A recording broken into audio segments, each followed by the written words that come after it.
Good morning, and welcome to our Unitarian Universalist Cooperative Summer Worship Series for 2020. I'm Kendyl Gibbons, Senior Minister at the All Souls UU Church in Kansas City, Missouri.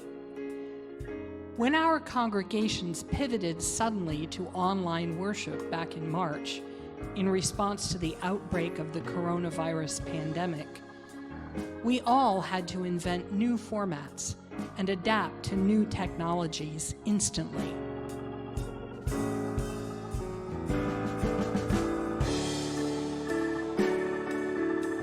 Many of our ministers and tech staff and volunteers rose to the occasion with great creativity and skill.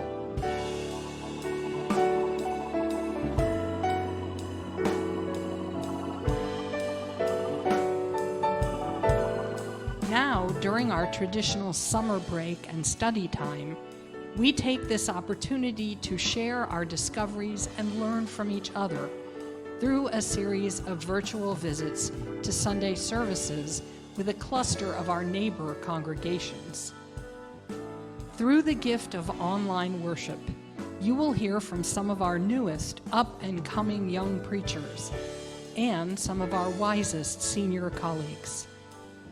You will experience how a variety of congregations have embraced the challenges of these new formats. And our sound, video, and streaming tech folks will enjoy a little well-deserved time off. Look for our separate community online gatherings to resume in September. We hope that today's message will rouse your spirit and resonate with your soul.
Good morning, and welcome to the first of our summer co-op services. Welcome to those joining us for this series of congregational visits, and also to our friends from the Boise Unitarian Universalist Fellowship. I'm Kendyl Gibbons from All Souls UU Church in Kansas City, Missouri, and I am pleased to be sharing this service with my colleague, Reverend Sarah Lawal. Good morning. It is a joy to be with you this morning. Thank you so much for having my congregation and myself with you. We're so excited to be joining you for worship. One of the wonderful moments of this all virtual worship time that we find ourselves in is that we're able to experience congregations across the country and Unitarian Universalist ministers, and we don't have to run the risk of travel and can do so from the comfort of our own homes. So it is especially exciting for us to be worshiping together this morning. I began my career in Unitarian Universalism as the Director of Religious Education at Neighborhood Church in Pasadena, California. And every single Sunday morning, my minister at the time, the Reverend Jim Nelson, would begin each worship service by reading the words "second person intimate" by the Reverend Kendyl Gibbons, and then ringing the bowl.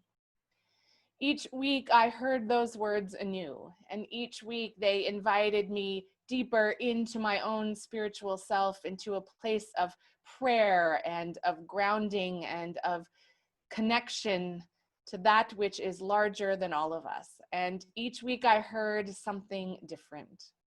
So when I began my ministry here in Boise, I took that practice with me, and I begin each worship service every Sunday morning by reading the words to second person intimate and ringing the bowl. A few years ago, one of our musicians was so taken with the text, he set the words to music, and we are excited to share that with you this morning. This is "Thou Art the Song of My Heart in the Morning." Music by Mike Lemieux, joined by the section leaders of the All Souls Choir, words by the Reverend Kendyl Gibbons.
This weekend, our nation celebrates the 244th anniversary of its founding, recalling the signing of the Declaration of Independence by members of the Continental Congress in Philadelphia in 1776, announcing their determination to no longer be a colony of Great Britain. The liberty that was proclaimed in that document was intentionally limited. It did not apply to women, to enslaved people kidnapped from Africa, to indigenous people of the First Nations inhabiting the land before Europeans arrived, or to those without enough wealth to own property. This country's founders had both an unprecedented vision of democracy's possibilities and imaginations too limited to realize the full implications of their premise that inalienable rights were truly the endowment of all people.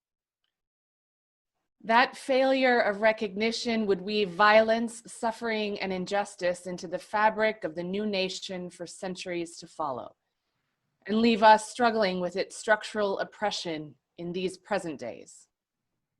In the light of the past 5 weeks, those of the dominant culture must come to this public anniversary date in a mood of humility and inquiry, to ponder what, if anything, can be salvaged of that aspiration for a nation conceived in liberty and dedicated to the proposition that all are created equal. This morning, we invite you to join in reflection and renewed dedication to the ideals of justice and freedom, of equality and a shared common good, as the ongoing work of true patriots in the genuine meaning of the 4th of July celebration.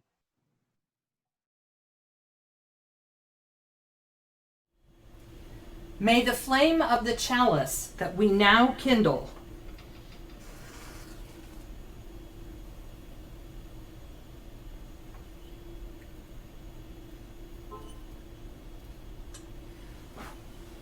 summon our spirits to hope, so that we may be called again to hear the cries of resistance, to be strengthened in our struggle, and renewed in our resolve for justice and our faith that together we shall yet find a better way and freedom will come.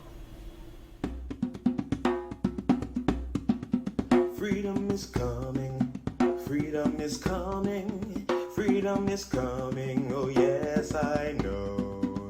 Freedom is coming, freedom is coming, freedom is coming, oh yes I know. Freedom is coming, freedom is coming, freedom is coming, oh yes I know. Freedom is coming, freedom is coming, freedom is coming, oh yes I know. Oh freedom, oh freedom, oh freedom, freedom is coming, oh yes, oh freedom, oh freedom, oh freedom, freedom is coming, oh yes I know, oh yes I know, oh yes I know, oh yes I know, oh yes I know, oh yes I know, oh yes I know, oh yes I know, oh yes, oh justice, oh justice, oh justice, justice is coming, oh yes, oh justice, oh justice, oh justice, justice is coming, oh yes I know, oh yes I know, oh yes I know, oh yes I know, oh yes I know, oh yes I know, oh yes I know, oh yes I know, oh yes, oh freedom, oh freedom, oh freedom, freedom is coming, oh yes, freedom is coming, freedom is coming, freedom is coming, oh yes I know, oh yes I know, oh yes I know, oh yes I know, oh yes I know, oh yes I know, oh yes I know, oh yes I know, oh yes I know.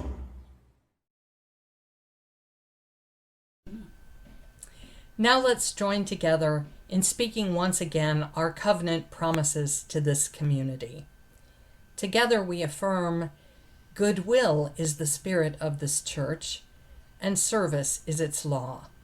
This is our great covenant, to dwell together in peace, to seek the truth in love, and to help one another.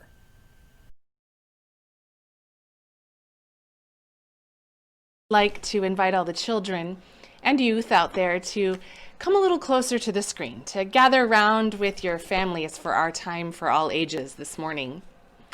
As you heard in my greeting, and as my congregation knows, I spent 10 years as a director of religious education in Pasadena, California. And one of my favorite parts of that job was sharing the time for all ages during worship on Sunday mornings. So I'm especially honored that Reverend Kendyl asked me to take on this portion of the worship service. And so I chose a really great story to share with you today, one of my personal favorites. It's a beautiful story about problems and how they have an unexpected way of changing us. And so I wonder if you've ever struggled with a big problem in your life. I wonder if you've ever noticed the grown-ups in your life struggling with a big problem. I wonder if you're noticing our whole country struggling with a big problem, maybe even more than one. Problems can be really scary sometimes, but they can also have a way of changing us.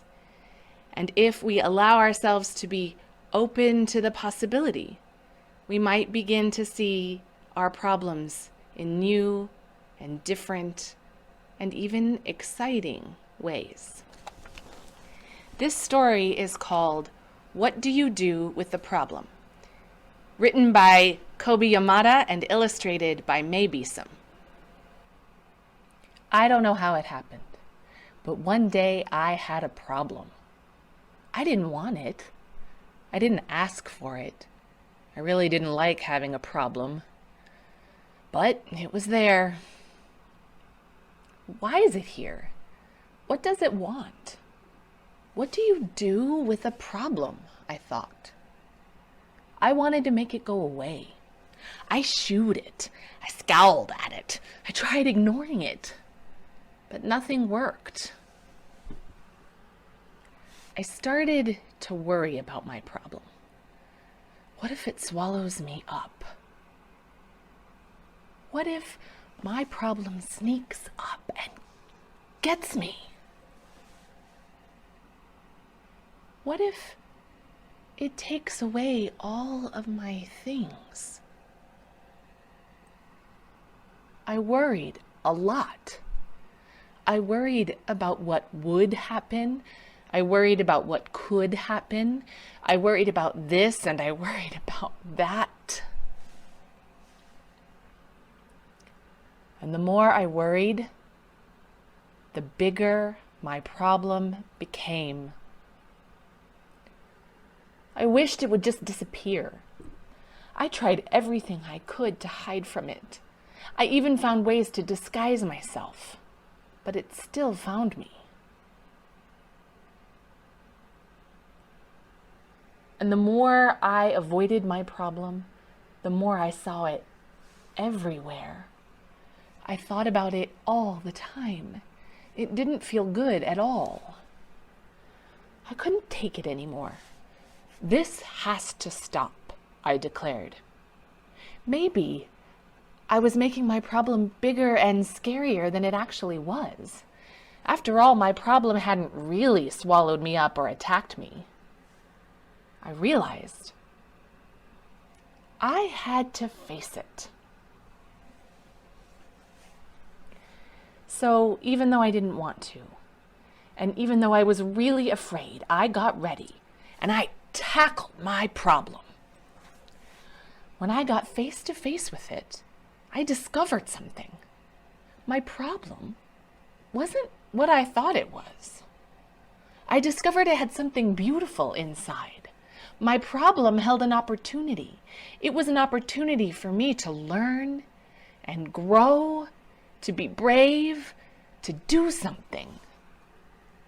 It showed me that it was important to look closely because some opportunities only come once. So now I see problems differently. I'm not afraid of them anymore because I know their secret. Every problem has an opportunity for something good. You just have to look for it.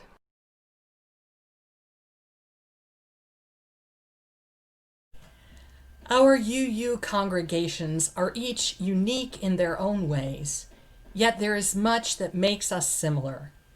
We are all sacred spaces of refuge, where the inner life of the spirit can be nurtured by beauty and reflection. We are all summoning places where the call of conscience may be amplified and the prophetic demand be met with action. We are all covenant communities of memory and promise, reminding one another that we need never encounter the pain or the possibilities of life alone. We are all institutions seeking to incarnate our ethical ideals in just, inclusive, compassionate, and responsible practice.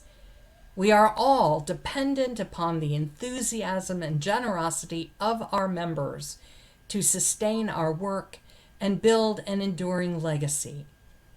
To that end, the offering for this morning will now be gratefully received. In May of this year, Damari McGill, principal flautist for the Seattle Symphony, and some of his colleagues from across the USA decided to record Lift Every Voice and Sing to inspire young Black musicians who don't often see representation of themselves in orchestral music. They created this recording for every protester, for every freedom fighter, everyone who needs to be lifted up, and to honor George Floyd, Breonna Taylor, Ahmaud Arbery, and the numerous others whose lives have been stolen by police violence.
Mr. President, friends and fellow citizens, he who could address this audience without a quailing sensation has stronger nerves than I have. I do not remember ever to have appeared as a speaker before an assembly more shrinkingly, nor with greater distrust of my ability than I do this day. A feeling has crept over me quite unfavorably to the exercise of my limited powers of speech. Fellow citizens, pardon me. Allow me to ask, why am I called upon to speak here today? What have I or those I represent to do with your national independence? Are the great principles of political freedom and the natural justice embodied in the Declaration of Independence extended to us? And am I therefore called upon to bring our humble offering to the national altar and to confess the benefits and express devout gratitude for the blessings resulting from your independence to us? Would to God, both for your sake and ours, that an affirmative answer could be truthfully returned to these questions. Then would my task be light and my burden easy and delightful. But such is not the state of the case. I say it with a sad sense of disparity between us. I am not included within the pale of this glorious anniversary. Your high independence only reveals the immeasurable distance between us. The blessings in which you this day rejoice are not enjoyed in common. The rich inheritance of justice, liberty, prosperity, and independence bequeathed by your fathers is shared by you, not by me. The sunlight that brought light and healing to you has brought stripes and death to me. This 4th of July is yours, not mine. At a time like this, scorching irony, not convincing argument, is needed. Oh, had I the ability and could reach the nation's ear, I would today pour out a fiery stream of biting ridicule, blasting reproach, withering sarcasm, and stern rebuke. For it is not light that is needed, but fire. It is not the gentle shower, but thunder. We need the storm, the whirlwind, and the earthquake. The feeling of the nation must be quickened. The conscience of the nation must be roused. The propriety of the nation must be startled. The hypocrisy of the nation must be exposed, and its crimes against God and man must be proclaimed and denounced.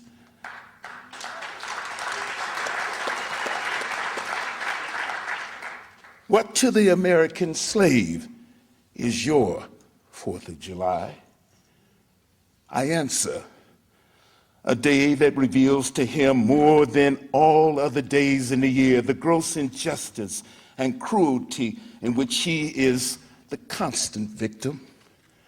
To him, your celebration is a sham, your boasted liberty an unholy license, your national greatness swelling vanity, your sounds of rejoicing are empty and heartless, your denunciation of tyrants brass-fronted impudence, your shouts of liberty and quality hollow mockery, your prayers and hymns, your sermons and thanksgivings with all your religious parade and solemnity are to him mere bombast, fraud, deception, impiety, and hypocrisy, a thin veil to cover up crimes which would disgrace a nation of savages.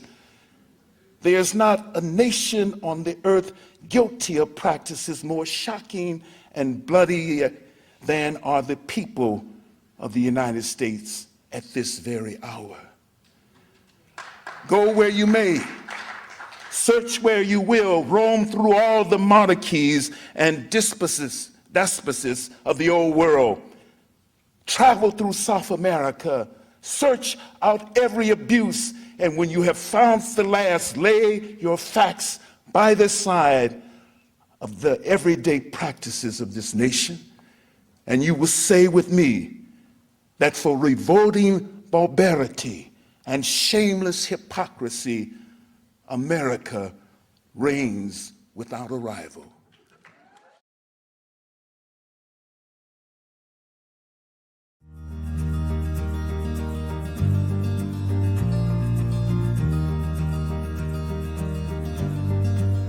Let America Be America Again by Langston Hughes. Let America be America again. Let it be the dream it used to be.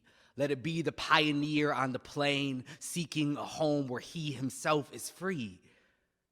America was never America to me. Let America be the dream the dreamers dreamed. Let it be that great, strong land of love where never kings connive nor tyrants scheme, that any man be crushed by one above. It was never America to me. Oh, let my land be a land where liberty is crowned with no false patriotic wreath, but opportunity is real and life is free, equality in the air we breathe. There's never been equality for me, nor freedom in this homeland of the free. Say, who are you that mumbles in the dark? And who are you that draws your veil across the stars? I am the poor, white, fooled and pushed apart. I am the Negro bearing slavery scars. I am the red man driven from the land. I am the immigrant clutching the hope I seek and finding only the same old stupid plan of dog eat dog, of mighty crush the weak. I am the young man full of strength and hope, tangled in that ancient endless chain of profit, power, gain, of grab the land, of grab the gold, of grab the ways of satisfying need, of work the men, of take the pay, of owning everything for one's own greed. I am the farmer, bondsman to the soil. I am the worker, sold to the machine. I am the Negro, servant to you all. I am the people, humble, hungry, mean, hungry yet today, despite the dream, beaten yet today. Oh, pioneers, I am the man who never got ahead. I am the poorest worker bartered through the years yet. I am the one who dreamt our basic dream in the old world while still a serf of kings, who dreamt a dream so strong, so brave, so true, that even yet its mighty daring sings in every brick and stone, in every furrow turned that's made America the land it has become. Oh, I am the man who sailed those early seas in search of what I meant to be my home. For I am the one who left dark Ireland's shore and Poland's plain and England's grassy lay, and torn from black Africa's strand to build a homeland of the free. The free? Who said the free? Not me. Surely not me. The millions on relief today, the millions shot down when we strike, the millions who have nothing for our pay, for all the dreams we've dreamed and all the songs we've sung and all the hopes we've held and all the flags we've hung, the millions who have nothing for our pay except the dream that's almost dead today. Oh, let America be America again, the land that never has yet been and yet must be the land where every man is free, the land that's mine, the poor man's, Indians, Negroes, me, who made America, whose sweat and blood, whose faith and pain, whose hand at the foundry, whose plow in the rain must bring back our mighty dream again. Sure, call me any ugly name you choose. The steel of freedom does not stain from those who live like leeches on people's lives. We must take back our land again. America, oh yes, I say it plain. America was never America to me. And yet I swear this oath, America will be. Out of the rake and ruin of our gangster death, the rape and rot of graft, of stealth and lies, we, the people, must redeem the land, the mines, the plants, the rivers, the mountains, and the endless plain. All the stretch of these great green states, and make America again.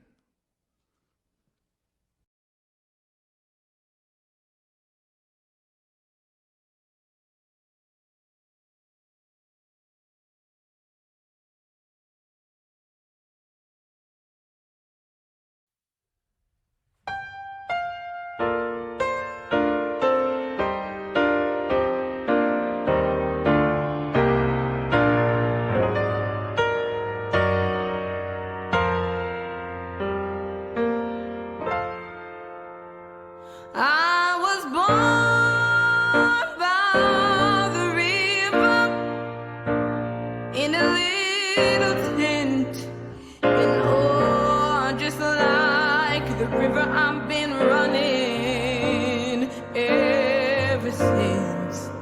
It's been a long time coming, but I know a change gon' come. Yes, it will. It's been too hard living, but I'm afraid to die, 'cause I don't know what's up there beyond the sky. It's been a long time coming, but I know a change gon' come. Oh, yes, it will. Then I go to the movies, and I go downtown, but somebody keeps telling me, don't you hang around. It's been a long time coming, but I know a change gon' come. Yes, it will.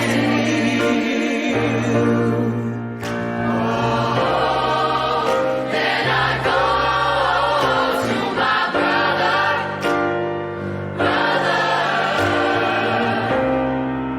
and I say, brother, help me please.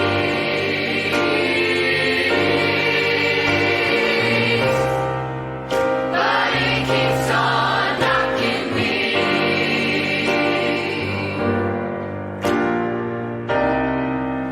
Back down on my knees. Oh, there have been times that I thought I couldn't last for long, but now I think I'm able to carry on. It's been a long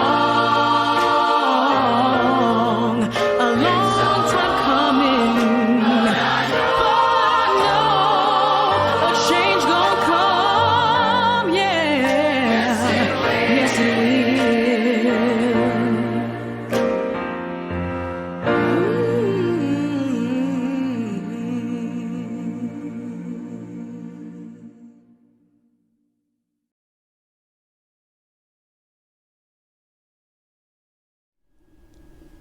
A change is gonna come, surely.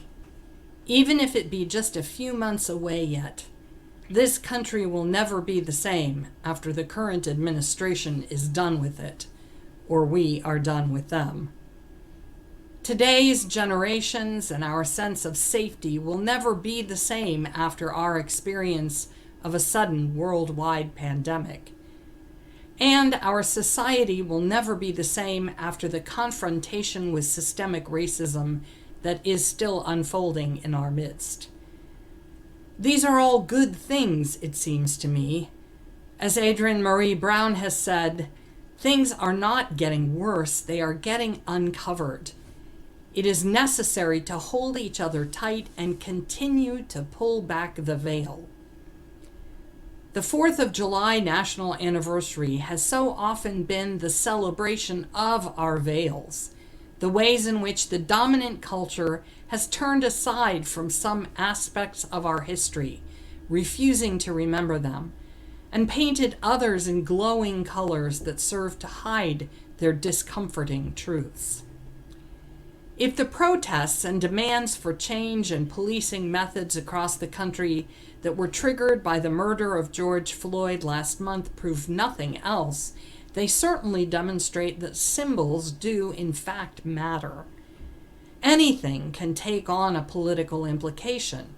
Face masks, flags, fireworks, tiki torches, kneeling, statues, the phrases Black Lives and Blue Lives.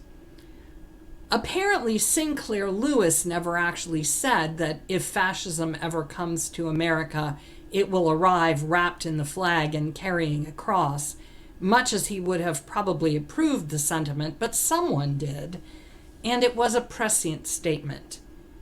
Patriotism is, and at some levels always must be, a religious issue, because religion is the arena in which we deal with symbols and their meanings. Symbols are, in fact, one of the powerful ways in which we connect abstract ideas and values to the practices of our lives, our relationships, and our communities. And religion is precisely the function of that reconnection. It is in the context of religion and the reflective examination of religion called theology that we are invited to identify and examine the power of symbols, both those which are meaningful to each of us as individuals or in our own covenant communities, and those which are abroad in the land, having power for the culture we live in, even if not in our particular minds. The notion of idolatry originates and certainly serves as a religious concept, but I would argue that it has utility beyond the doors of any specific temple, because symbols require not only to be unpacked and understood at deeper levels, they also need to be judged. Symbols that have any power to touch us deeply or inspire us to action have moral implications, and I believe that part of the Unitarian Universalist gospel is that we are responsible, individually and collectively, for the ethical impact of the symbols that we allow to have power in our lives. This principle applies to values and symbols that we may not think of as falling into the category of religious.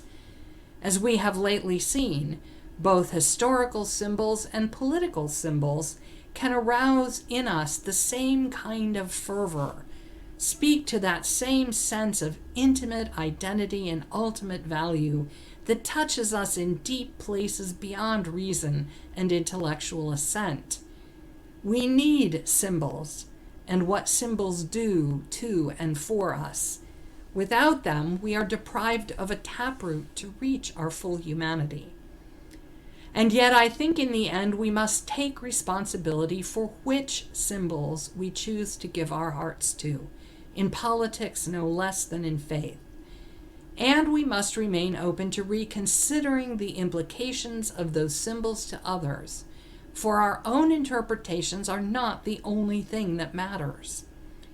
In an essay for the New York Times a couple of weeks ago, columnist David Brooks said this about leadership. If we had a real leader, she would remind us of our common covenants and our common purposes. America is a diverse country, joined more by a common future than by common pasts. In times of hardships, real leaders re-articulate the purpose of America, why we endure these hardships, and what good we will make out of them. I think that may be a critical insight for this pivotal moment in our grappling with this nation's trajectory. America is a diverse country, joined more by a common future than by our common pasts.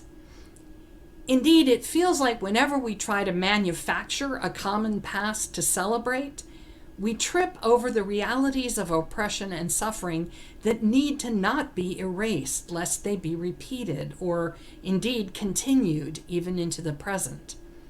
We cannot make shared heroes out of Christopher Columbus or the Prairie Pioneers or the Pilgrims of the first Thanksgiving without at the same time making invisible the people of the First Nations who suffered violence, genocide, and the theft of their land.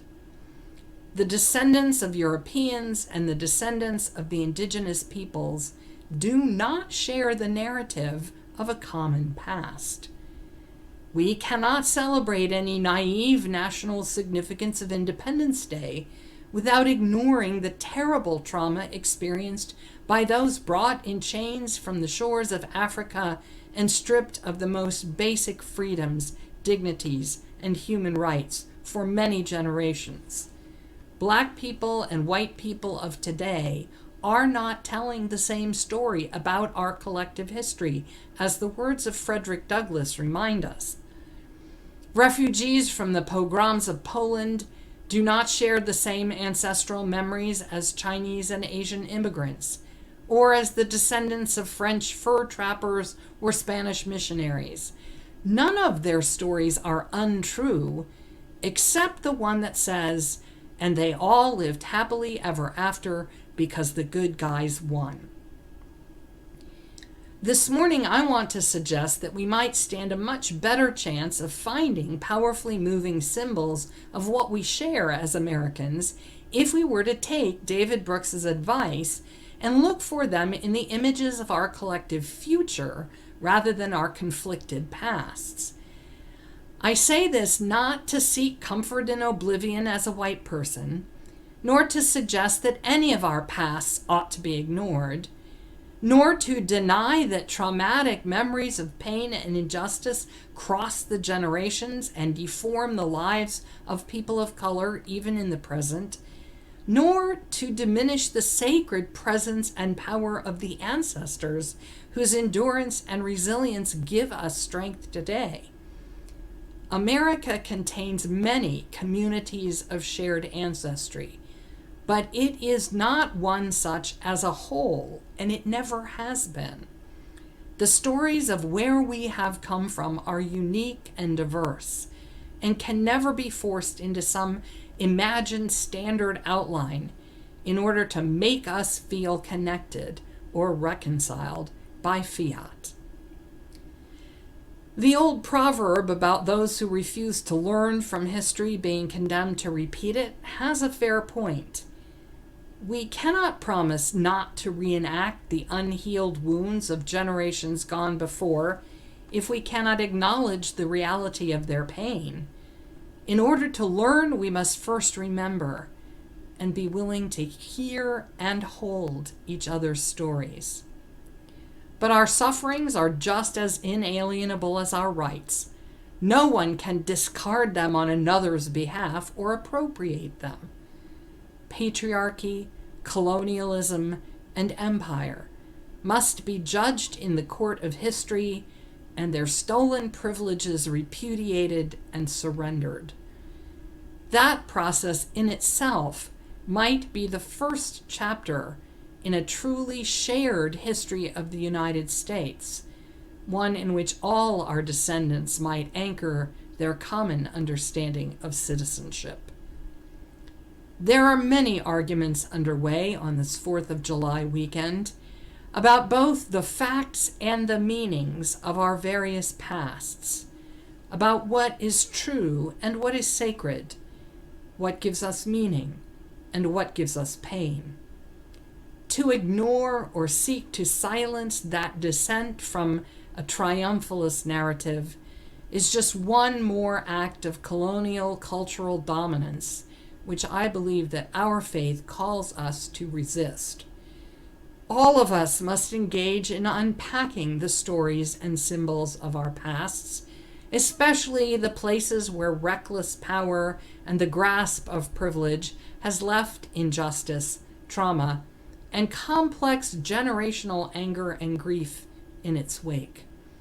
Those stories must be told and heard if we are to have any hope of integrity, and the ongoing oppressions that still operate to this day must be stopped. The first thing to do when you find yourself stuck in a hole, they say, is to stop digging. And then what? Ta-Nehisi Coates, who in addition to being a leading Black intellectual and author, is very involved in the development of a new generation of comic books, says this: I think those of us who are in the world of policy deeply often underestimate the power of myth. When the Charlottesville stuff was happening, they were trying to get the statue of Lee taken down. I think it was Chuck Schumer or somebody who was quoted, and it was basically like, we're not going to focus on these symbolic issues, we're going to focus on policy. But symbols define what your imagination is. And your imagination, therefore, bounds what possible policy you can have.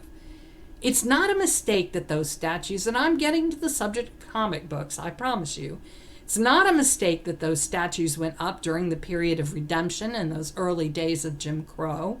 It's intentional. It's intentional. It was a statement on what they thought about the humanity of Black people. If I don't think you're a human, there's only a certain amount of range of policy that I'm going to apply to you. Coates continues, I would argue that myth is ultimately the source. How do we decide who's human? How do we reify those beliefs? Where does that dialogue happen? It happens in the world of narrative. It happens in the world of story. Right now, there's this huge fight about who's going to write the comics, how diverse the cast of the comics is going to be. This ranges all the way into Star Wars. It gets really nerdy, and you can think it's a bunch of nerds over here on the side until you realize this is a multi-billion-dollar industry that we're talking about. And then you realize how central those notions are. Like those Marvel movies are defining for people who is going to be human and who's not. The comics and the creative, ultimately, I actually feel might be more important than the journalism. Because people who are kids today, who's going to be seen as human 20 years from now? Who's going to be human 30, 40, 50 years from now? That's why it's so important. That's why this diversity, why Black Panther was so significant. I'll never forget when Black Panther came out, that right-wing dude, Ben Shapiro, he tweets out, Wakanda is not real. And then somebody went to his Twitter feed and found out this dude is going off about Game of Thrones and how awesome Game of Thrones is. So that's real though, right? That's real. Of course everybody knows that Wakanda is not real. Everyone of a certain age, shall we say. Of course it's not real, but this is about myth. What he objects to is creating that myth. You see, he's objecting, and he's right, given his particular political perspective. He's right to fight the battle at the level of myth. We make the mistake of diminishing that battle, and it's a huge mistake. That, to me, is the core. It will bound what policies are possible. If there's any sort of hope for unwinding mass incarceration, for instance, it begins in the comic books. The universes that we imagine shape the futures that we can envision for the world we share. The task of the 4th of July is not to glorify a sanitized, heroicized, legendary history as if it were fact, when the facts are in many respects actually rather horrifying, and the harm that was done continues to resonate and unfold and repeat. Rather, the task is to remind ourselves once again that we are responsible for the symbols to which we give our allegiance, and for the possible futures that they imply. We are accountable for the ways in which we remember the past and who is regarded as fully human. Symbols, writes my colleague Victoria Safford, are deceptive and so dangerous. Crosses, crescents, flags of any colors, a veil or scarf around the head, a turban, yellow ribbons, and today I would add bronze statues and marble monuments. Our symbols are so loaded and they speak so loudly, and half the time we don't know what they're even saying. A patriot should ask. This is the time for patriotic questions. At the turn of the 20th century, the poet James Weldon Johnson conjured with those same questions. How do we acknowledge and honor the past while shaping a vision that can lead us forward to a shared and better future? He answered that challenge so honestly and movingly that his poem, set to music by his brother, has come to be beloved by many and known as the Black National Anthem. It celebrates not bombs bursting in air, but rather the steady beat of feet marching toward freedom, and the aspiration of a community hoping to remain true to a demand for personal, collective, and multi-generational integrity. It was a song for and about Black people, but Johnson always insisted that everyone could and should sing it and share in its invitation to a journey and a future together. Let us lift our voices.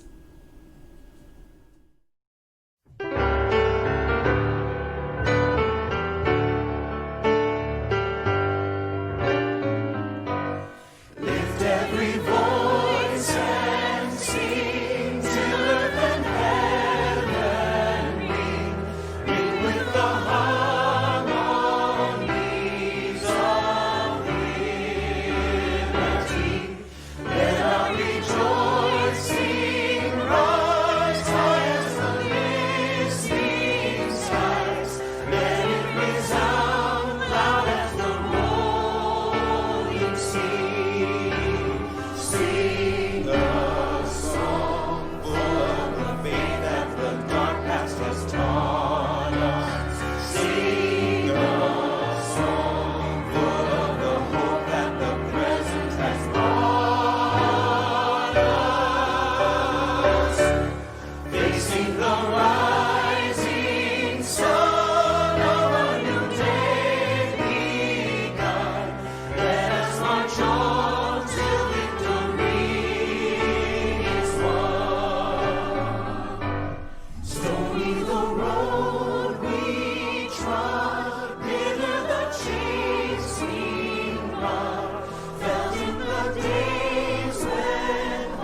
On these days of celebration of our national anniversary, it is traditional to ask God to bless America, with the assumption that that would mean to increase our comfort, our prosperity, our safety, and our self-satisfaction.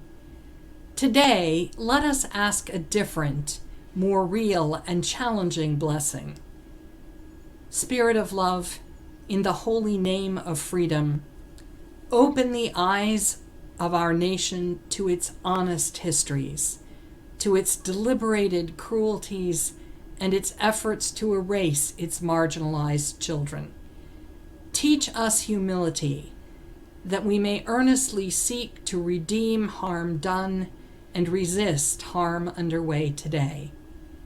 Bless this our country with truth, with genuine liberty and authentic justice for all people, and with the vision of a future that leaves no one out of the circle of compassionate community, mutual respect, love of the earth, and the great works of peace, wisdom, and love. Now let's close our time together with our closing song.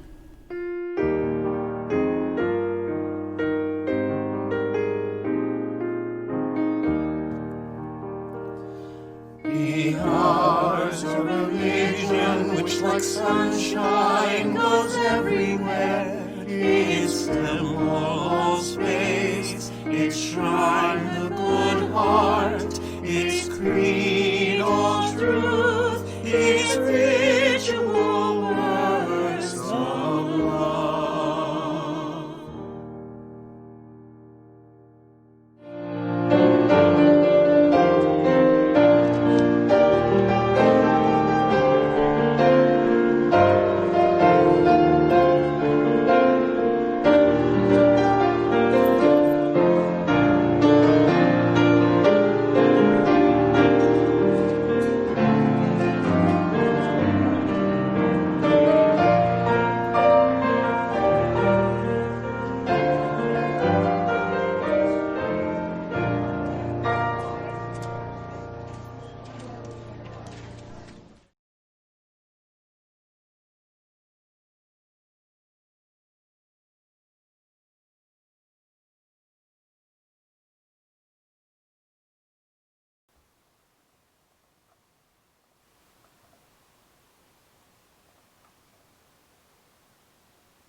Our community's commitment to human fellowship has always called us to share in one another's celebrations and to weep together with those who mourn.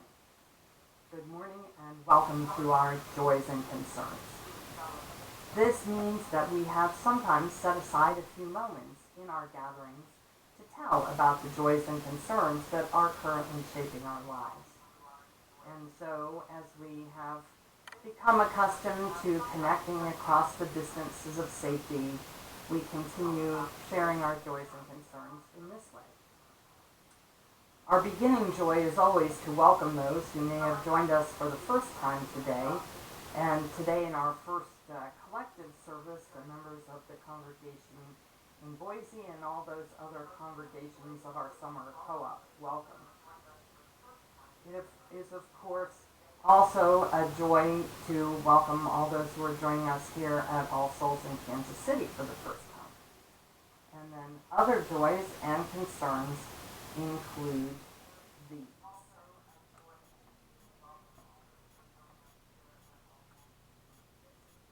So Karen has a joy, which is that Wilma Major will be 90 years old on July 29th. She would welcome cards and letters from her friends at All Souls. Her address can be found in the church directory. Max has a concern, which is that they have symptoms consistent with COVID, and they are waiting now for test results. Richard has a joy, which is that he had a great 4th and is being able to be with his parents and shoot off fireworks tonight. Also, that he has 2 jobs lined up for the fall, a permanent and a backup. So he will have employment at least for several weeks.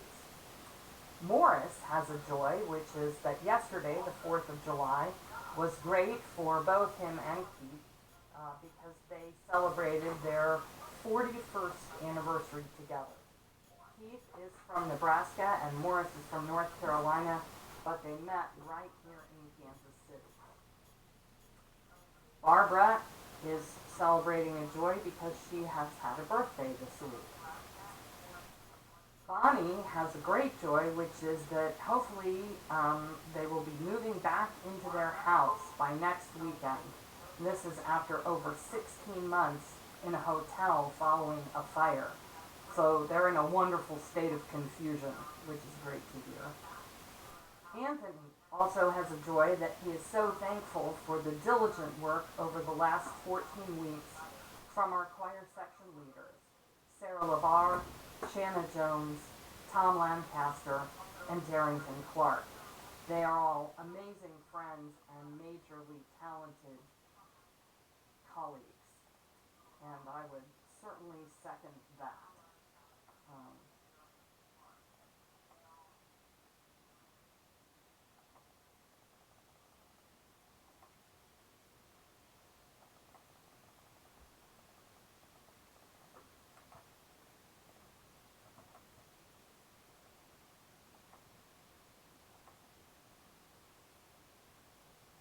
We also, in addition, recognize the many joys and sorrows and other outreachings of the Spirit that abide unspoken today within our hearts. Thank you all for being part of our online worship today, and now we invite you to join us and take part in our virtual social hour by following the directions on the screen or connecting through our congregation's web page. Please, everyone, join us next week and stay safe and be well during the week.